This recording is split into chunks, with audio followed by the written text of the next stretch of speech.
I wouldn't think I would be a politician because my role was the wife, bringing in the tea, taking after the children.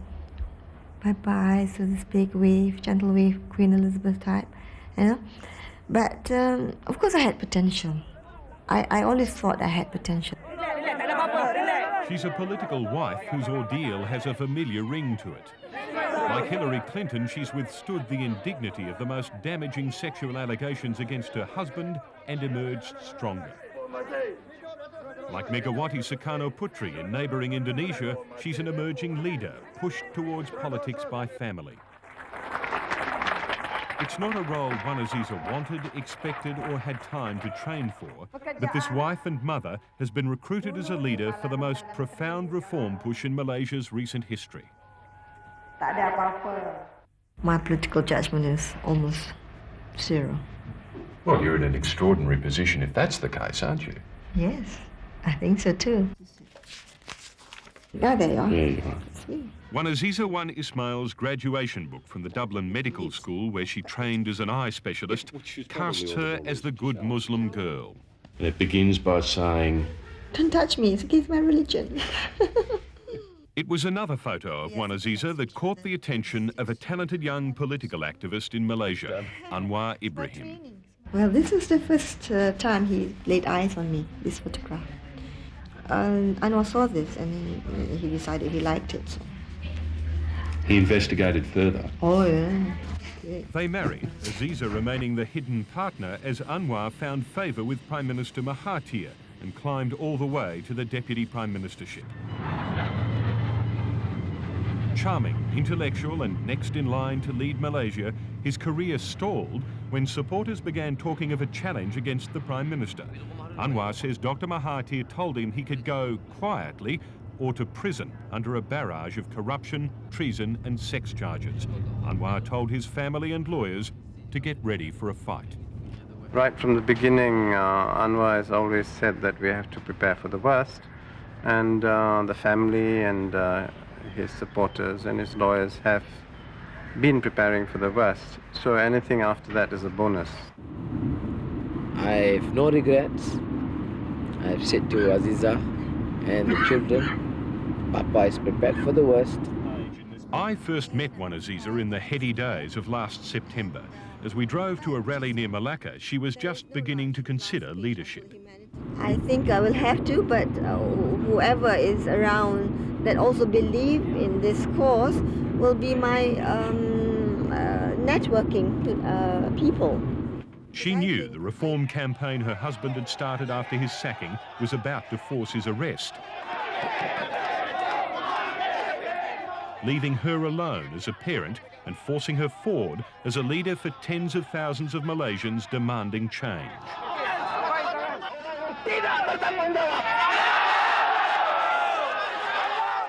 Officials padlocked the Malacca Hall and cut the power that night, but the reformers refused to be sabotaged.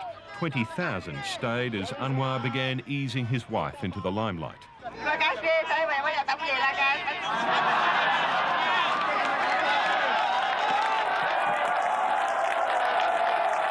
I'm new in this game. Most of the time I have to rely on my own instincts. Would they arrest you? Not in their favor at the moment. Okay. Okay, bye. Eat something, quick. I ate. What do you eat? I'm early today. Yeah, early today. Okay, good. 6:45 a.m. in the well-to-do Kuala Lumpur suburb Damansara. Why don't you just eat your food? Okay. Okay, thanks. Bye. Take care. It's another day in the corruption trial of her husband, and for 5 of her 6 children, another day at school. Where's your badge? For an hour at least, Wan Azizah the mother has priority over Wan Azizah reform leader and public figure. Your bag, where's your bag? There you are, that's your bag. All right, okay, come. I'm basically what maybe the Australians call laid back, you know. That's how I think of myself. That's, but if I have to do it, I'll have to do it well. That's also part of me. Bye. Bye. Love you. 8:15. With the younger children in school, Azizah and her eldest daughter are on their way to Kuala Lumpur's High Court. She's careful about the evidence she discusses, but can't resist a gentle dig at the institution trying her husband. You're supposed to show decorum and respect to the court and law. So. How many days have you been to? We just missed 2 days. Out of 54. Yeah. And she still goes, in the face of a prosecution attack unusually humiliating for her family. She's read the newspapers that trumpeted claims her husband had heterosexual and homosexual affairs. Listened as those making the claims repeated them under oath. Watched as the stained mattress prosecutors claimed he used in his sexual encounters was carted in and out of court day after day, and then saw the judge rule out all sex-related evidence before her husband could defend himself. You're right, I was a bit angry at the mattress. A bit angry? Tell you what, Jim, because there's certain things that maybe if I let loose the shield, it's difficult for me to handle. So I have to have this shield. All right? So this wall that I have built has to be strong. And this wall prevents you from worrying about the mattress and everything else that was said? Yes. For me, after a while, I'm not going to bother about this crap. After all, it's expunged. See? That's what they wanted me to do. I'm not going to give them the satisfaction of breaking me. I can't believe it's happening to us, you know, because I just can't believe it's happening to us, you know. She's Reformasi's fresh face. 18-year-old Izzah has put a chemical engineering degree on hold to travel with her mother and help make those picture opportunities. Like the ones where several hundred reformers gather a safe distance from the court to cheer the two women of reform.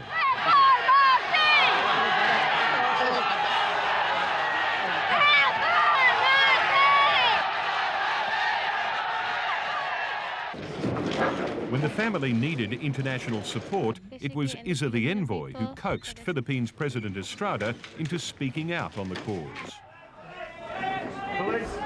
Just relax, relax. On the night masked gunmen, the law in Malaysia, bashed in the door and took away her father, Izzah's memories are of Azizah and her mother's absolute composure. I broke down, I couldn't take it. But my mom moved, she kept it cool in a way. She wants to calm down.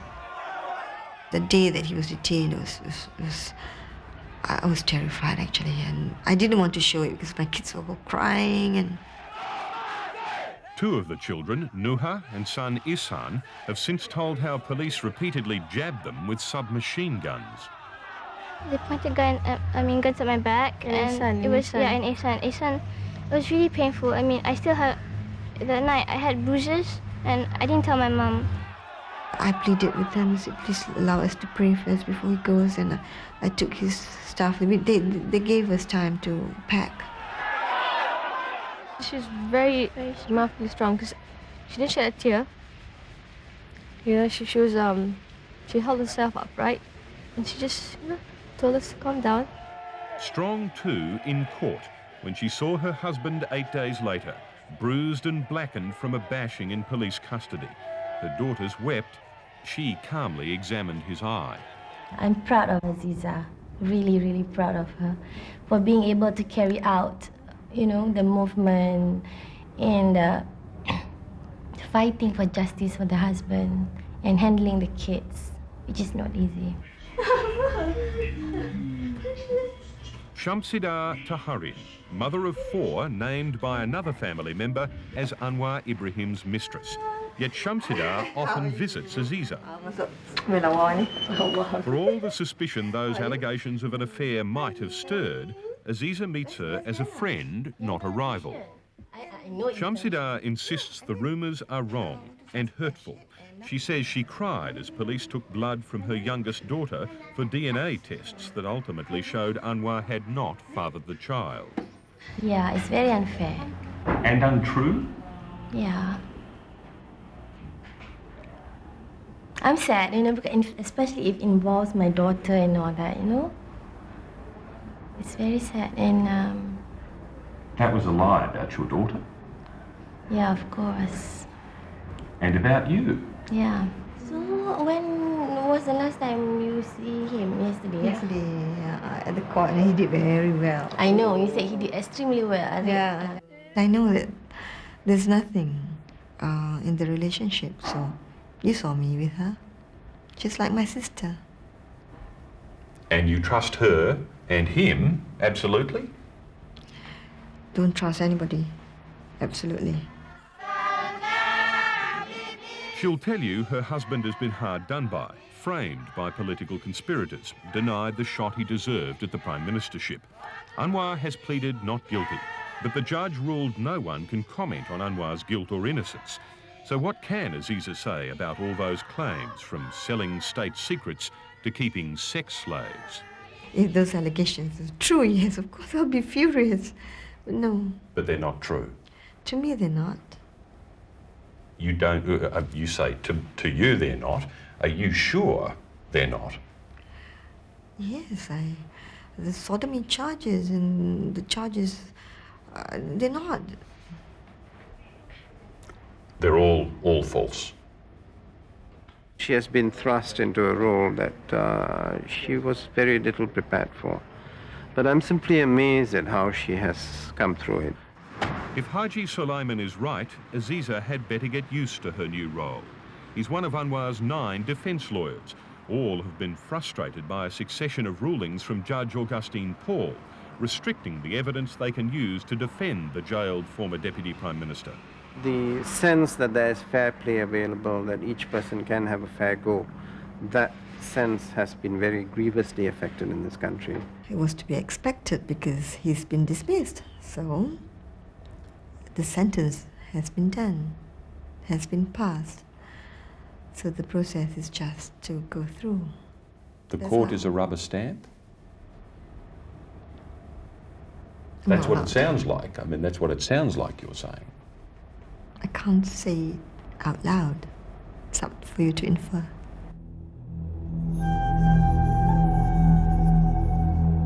Disillusioned with a justice system he once had pride in, Haji Sulaiman now says the judge will almost certainly convict his client on at least some of the charges. He goes to jail for a few years, yes. He's ready for that. He's strong enough to face that. I think he's prepared his family. We'll have to look at other alternatives than for him to be free of prison. You don't think he's coming home soon? No, not really. Anwar's enemies had expected his stint here in Kuala Lumpur's Sungai Buloh prison to bring his reform push to a sudden stop. They didn't count on Azizah. Once again, she's heading into country Malaysia, as she did during her husband's final few weeks of freedom last September. Once again, government-directed officials played tricks to undermine the reformers, sometimes cancelling her permit to speak. And once again, thousands turn up, some committed to change, many curious, most at least challenged to consider whether long-held assumptions in Malaysian politics still hold. Now, this most reluctant candidate is readying herself for the toughest political challenge possible. In her speeches, she strongly hints she's about to stand against Dr. Mahathir himself in an effort to finish the 18-year rule of the man who sacked her husband. Apakah hujan sedikit kalau kita ada perjuangan yang lebih kental lagi, yang akan datang lagi. Hujan sedikit tak ada apa. I get a lot of applause when somebody mentions the fact that I may be contesting, and more applause when they say that I may be contesting in Kubang Pasu. Against the Prime Minister? That is what, at the present moment, he is a Member of Parliament of Kubang Pasu, yes. Dr. Mahathir Mohamad, Prime Minister. Would you win? Most probably, but I am not the incumbent. Incumbents usually have an edge, and he is, after all, the Prime Minister. He has control of all the machinery, the institutions of governance. after what he has done to the husband, he can't expect the wife to give him any quarter. An election is due next year, but likely sooner. And Azizah is working on issues, attacking of all things the Mahathir economic miracle. Claiming Kuala Lumpur's glass towers are a facade. That Dr. N's management has meant prosperity for the privileged and poverty for many more. I mean, of course you have development. We have all these high-rise buildings, great facilities, infrastructure. But it must come back to you. The trickling must come back to us, the people of the country. When talking policy, she generalises. For now, at least, the detail of reform rests with established opposition parties, already forging alliances and capitalising on the demand for change. If she stands for election, public scepticism about her husband's trial and the mood for change she's now tapping seem likely to make her a dangerous competitor for the Prime Minister. No doubt knowing she needs their support, Wan Azizah will do nothing to offend Malaysia's Muslim majority. You want me to take younger photograph, but that I didn't have my scarf on, better not. It would be controversial. You wouldn't show us a photo of you without your scarf? No. Seriously? Seriously. I was quite pretty then. Yeah, which is probably all the more reason to show us, isn't it? No. Dr. Mahathir has created another very important national leader. This is an opponent who is capable of beating him. But perhaps it's not Azizah that threatens Dr. Mahathir as much as the man he sacked. Dr. Anwar did not give direct answers to questions put to him relating to the allegations of his homosexual activities and adultery. Who's really running this reform push? Day to day, she pushes the buttons. After all, political necessity has recruited her to a central role. But the campaign settings, the key decisions, are coming from the prison supposed to isolate Anwar Ibrahim's political skills. Oh, that's it? Oh, dear. She refers back to Anwar. In that sense, Anwar is the real leader. He might be behind bars, but he's still making decisions. Those around her still see him as the leader. I believe he'd be a great Prime Minister. And is this controversial? No, it's not controversial. No? And because for the things he fight for, I want him to be, because I think he bring Malaysia to a greater heights. She once prayed in peace. Now, as Anwar's proxy, there are calls to take. It's more putting decisions into effect than making them, but Azizah doesn't demand much of a role she took out of duty, not enthusiasm. She always gives the answers when, are you going to become the Prime Minister? No, I'm just warming the seat, for a while. So, yeah, I think probably a bit reluctant, but in a way, she's happy. Asian society, is mainly patriarchal. Rightly so? You must have a structure, yes. And he's around, so he takes the lead. She's more at ease in her new role than just a few months ago, but her job is not as a leader in her own right as much as it is to keep alive her husband's power base in Malaysian politics, his link to the reform push other opposition groups have already embraced as their own, and Dr. Mahathir is working hard to limit. But if a convicted and jailed Anwar wants revenge over his old boss at the ballot box, it's the stoic Azizah, a reluctant but increasingly popular leader who'll have to win the votes. We will never surrender. Doblo.